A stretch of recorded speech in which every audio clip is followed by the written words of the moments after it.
টুলটুলি নরম খাবার বাচ্চাদের জন্য বিকেলে তৈরি করেছিলাম আজকে। চলো আজকে জেনে নেওয়া যাক কিভাবে তৈরি করেছি এই খাবারটি। আমার বাচ্চারা এই খাবারটি পেয়ে অনেক খুশি। 3 কাপ আটা আর 2টো ডিম একসাথে গুলিয়ে পানির সাথে আর হালকা চিনিও দিয়েছিলাম মিশানোর জন্য। খুব সহজেই মিশিয়ে মন্দ কিংবা একটা গোলাটে পানির মতো তৈরি করেছিলাম ঘন করে। পর এমন একটি তাওয়ায় তেল গরম করে এগুলো রুটির মতো করে তৈরি করতে হয় হালকা করে। তারপর চামচ দিয়ে ঘুরে ঘুরে চারিদিকে রুটির মতো করে গোলাকার কিংবা চারকোনা যে কোনো সাইজের তৈরি করে নেওয়া যায়। কিছুক্ষণ অপেক্ষা করার পর তারপর খেয়াল করতে হয় নিচের অংশ যখন বাদামি কালার হয়ে যায় তখন এটা আস্তে আস্তে উল্টে পাল্টে উপর এবং নিচ ঠিক করে নিতে হয় যে ঠিক মতো সেদ্ধ হয়েছে কিনা। আগুনের আঁচটা একেবারেই কম করে দিয়েছি যাতে করে এটা ধীরে সুস্থে খুব সুন্দর করে হয়। ইচ্ছে করলে এটা দুধ দিয়েও তৈরি করতে পারেন, কিন্তু আমি বরাবরই ডিমটা দিয়ে থাকি। ডিমটা দিলে হয় কি এটার রুটিটা খুব ভালো হয়, এদিকে আলতো করে ছড়িয়ে যায় আর নিচেও লেগে থাকে না, খুব সুন্দর করে চামচ দিয়ে উঠাতে গেলে অল্পতেই উঠে যায়।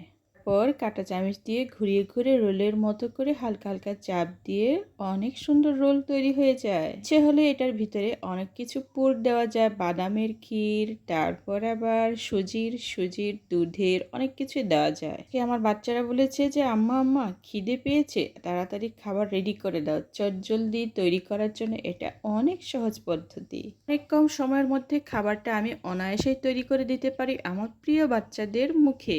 তাই আমি মনে করি এটা খুব কম সময়ে সহজেই এবং অল্পতে পেট ভরে যায়, মুখরোচক খাবারও হয় বাচ্চাদের জন্য। পর আবার আমি আবারও হালকা একটু তেল ঢেলে দিলাম, খুব একটা বেশি তেল দেব না, হালকা তেলেই হয়ে যায়। আবার যখন তেলটা গরম হয়ে যায় তখন আমি কি করব, আবার যেটাতে আমি গুলিয়ে রেখেছিলাম ওই আটা ওই চামচ দিয়ে আবার হালকা হালকা নেড়ে চেড়ে নেব যাতে ভেতরটা লেগে না থাকে। এবার পরিমাণ মতো করে আমি আবার ঢেলে দিয়েছি, যেটুকু আমার প্রয়োজন সেইটুকু। চামচটা দিয়ে এখন ঘুরিয়ে ঘুরিয়ে সব জায়গায় আমি ছড়িয়ে দিব গোল আকার করে, যেহেতু গোলটাই আমার ভালো লাগে। তাই মগ দিয়ে খুবই ভালো হয়, মগ দিয়ে ধরার সুবিধা হয়। আচ্ছা, আজকে বাচ্চা বাবা জিজ্ঞেস করছিল তুমি যে এই মগগুলো দিয়ে ব্যবহার করো এগুলো পরিষ্কার আছে তো? আমি বললাম বাসায় কতগুলো যে মগ আছে তুমি কি খেয়াল রাখো? এটা আমি সবসময় ধুয়ে আমি রান্নাঘরের কাজে ব্যবহার করে থাকি, আর এই আটাগুলো ঘোরানোর আগে আমি সব সময় আবার ধুয়ে পরিষ্কার করে নিই। রান্নাঘর সবসময় পরিষ্কার পরিচ্ছন্ন রাখাটা আমার জন্য একেবারে প্রথম কাজ। এই প্রথম কাজটি আমি সবসময় ঘুম থেকে উঠেই করে থাকি। সব কাজ বাদ দিয়ে আমি রান্নাঘরের জানালাটা আগে খুলে রাখি, যেহেতু আমি গ্যাস ব্যবহার করি। এই গ্যাস ব্যবহার করলে সবসময় সচেতনতা অবলম্বন করতে হয়, যার কারণে আমি এই কাজটা বরাবরই প্রথমেই করে থাকি ঘুম থেকে ওঠার পর। এবার মনে হচ্ছে আমার রুটিটা হয়ে গেছে, একটু খেয়াল করছিলাম যে ভেতরটা আমার বাদামি কালার হয়ে গেছে কিনা আর রুটিটা আমার তাওয়ার সাথে লেগে আছে কিনা। যাতে করে তাওয়ার সাথে লেগে না যায় এই কারণে প্রথমে অল্প সামান্য পরিমাণে তেল দিয়ে নিতে হয়। এই কাজটি আমি আগেই করেছিলাম, অনেক আগে আমি এই কাজটি করতে পারতামই না কিংবা জানতামই না। এখন শুধু রুটিটা রোলের মতো করে আস্তে আস্তে করে এক ধাপ করে ঘুরিয়ে ঘুরিয়ে নিয়ে আমি আমার সেই প্রথমটার মতো করে আবার একটা রোল তৈরি করব। দুই টুনটুনি এই রুটিগুলি এতটাই পছন্দ করে আমি প্রায়ই ওদের জন্য তৈরি করে থাকি। ডিম দেওয়ার ফলে রুটিটা খুবই নরম তুলতুলে হয় এবং খেতেও সুস্বাদু হয়, যার কারণে ওরা খুবই পছন্দ করে। যেহেতু আমি কোনো পুর তৈরি করিনি, যার কারণে আমি অন্যভাবে ওদেরকে পরিবেশন করব আজকে। এই রোল তৈরি করার ডোতে অনেকে চালের গুঁড়িও দিয়ে থাকে, আমি চালের গুঁড়ি দেই না, শুধু আটা দিয়ে এটা তৈরি করে। চালের গুঁড়ি দিলে হয় কি ডোটা আমার মোটা হয়ে যায়, আর মোটা হলে বাচ্চারা খুব একটা পছন্দ করে না, বিধায় আমি শুধু আটাই দিয়ে থাকি। এইভাবে আমি একটার পর একটা মগে করে রুটিটা আস্তে করে তাওয়ায় ঢেলে তৈরি করে নেব। আপনাদের যদি এই রুটি তৈরি করা পদ্ধতি পছন্দ হয় অবশ্যই বাসায় তৈরি করে খেতে পারেন, খুবই সুস্বাদু। পরিবারের সবাই একসাথে বসেও খেতে পারেন। ভুনা দিয়েও এই রুটিটা অনেক টেস্টি সহকারে খাওয়া যায়। এই খাবারের আইটেম অনেক প্রক্রিয়াতেই খাওয়া যায়, যদি আমি খেতে পছন্দ করি। এই রুটি তৈরি করতে তেল খরচ খুবই কম হয় আর পেটের ভিতর যে খাবার প্রক্রিয়া করার পর যে গ্যাস জমে থাকে না, ওই গ্যাসটা একেবারেই হয় না। এবার রুটিটা রোলিং করার পর দেখতে পাচ্ছি এক সাইডে একটু কালারটা বেশি হয়ে গেছে। করার সময় যেগুলো একটু কালার অন্যরকম হয়ে যায় সেগুলো নিশ্চয়ই আমার ভাগ্যে পড়বে, দেখা যাক কার ভাগ্যে পড়ে। আবারও আরেকটা রুটি তৈরি করব। এইভাবে আমি অনেকগুলো রুটি তৈরি করতে পারি। বাচ্চারা সব সময় বলে যে এমনভাবে রুটি তৈরি করো মা, পেটই ভরে না, আরও খেতে ইচ্ছে করে, আরও খেতে ইচ্ছে করে। এতে বসে যাতে কম পড়ে না যায় এই কারণে আমি সব সময় বেশি বেশি করে তৈরি করে রেখে দিই। সকালে খাবে আবার বিকেলেও খাবে, সে হলে তারা রাতেও খাবারটা খেয়ে নেয়, এতটাই পছন্দ ওদের। আমার টাওয়ার হাতলটা ভেঙে গেছে, অনেক দিন হয়, কিন্তু টাওয়াটা আমার এতটাই ভালো, আমি এটা দীর্ঘদিন ধরে ব্যবহার করছি। পছন্দের জিনিস আসলে ফেলে দিতে ইচ্ছে করে না, যত্ন সহকারে রেখে ব্যবহার করতে ইচ্ছে করে। কথাই আছে না, যত্নে হচ্ছে জিনিসের কদর বাড়ে আর কদরে জিনিসের সৌন্দর্য বাড়ে। একটা একটা জিনিস যত্ন করেছি বলে তো সংসারে এত জিনিস, যত্ন না করলে কি জিনিসগুলো তৈরি করতে পারতাম না। সংসারের ছোট ছোট জিনিসগুলো আসলে খুব সযত্নে লালন করে তারপর তৈরি করে থাকি। তারপরও কত জিনিস যে নষ্ট হয়ে যায় অজানা অগণিত।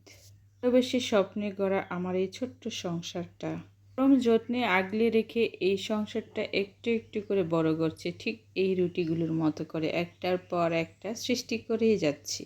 খিচুড়ি তৈরি করতে একটু সময় প্রয়োজন, একটু ধৈর্যের প্রয়োজন, তারপরে না সফলতা আসে। সফলতার ফল সবসময় মিষ্টি হয়, মধুর হয় এবং দৃষ্টিনন্দন হয়। এই খাবারগুলো তৈরি করার পর যখন আমি পরিবেশন করব তখন নিশ্চয়ই অনেক আনন্দের হবে, কিন্তু এই চুলার পরে দাঁড়িয়ে দাঁড়িয়ে এগুলো তৈরি করা এতটা সহজ নয়। অবশেষের ফলটা খেতে খুবই সুমিষ্ট আর সুন্দর, কিন্তু এই ধৈর্য আর পরিশ্রম করাটা এতটা সহজ নয়। এটা অনেকটাই ধৈর্য আর কঠিন পরিশ্রমের ফল। এগুলো হচ্ছে আমার মনের ধারণা, মনের ধারণা থেকেই আমি আজ বলতে পারছি বলেই আমি আমার বন্ধুদেরকে শেয়ারও করতে পারছি। আবার টেবিলে তো অনেক সুন্দর ভালো ভালো পরিবেশন করতে হয়, অনেক কিছুই তো মনে থাকে, মনের বলতে ইচ্ছে করে, কিন্তু বলার সময়টুকু হয় না, যার কারণে আমি আমার ভিডিওতে এগুলো বলে থাকি।